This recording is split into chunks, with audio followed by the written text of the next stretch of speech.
Hi friends, జొన్న రొట్టెలకు నీళ్ళు water వేడి చేసుకొని పిండి కలుపుకుంటే చాలా బాగా సాగుతాయి రొట్టెలు.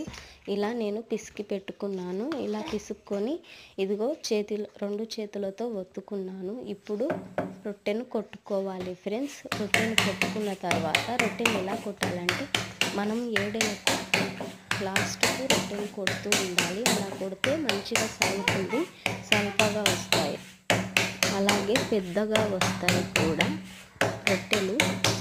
నా వీడియోస్ కనుక నచ్చినట్టయితే లైక్ చేయండి, షేర్ చేయండి. నా ఛానల్ని సబ్స్క్రైబ్ చేసుకోవడం మాత్రం మర్చిపోవద్దు ఫ్రెండ్స్.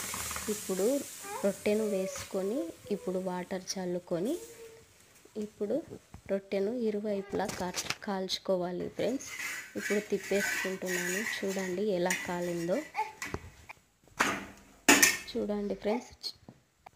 చూడండి ఫ్రెండ్స్ బాగా కాలాయి రొట్టెలు చాలా బాగా వచ్చాయి ఫ్రెండ్స్. నేను ఇంకా మిగతా రొట్టెలు కూడా చూపిస్తాను. ఇదిగో చాలా సల్పగా చాలా బాగా వచ్చాయి. ఏ కర్రీలోనైనా మనకు తినబుద్ధి అవుతాయి. ఎన్ని తినాలనిపిస్తుంది. చాలా బాగా వచ్చాయి ఫ్రెండ్స్.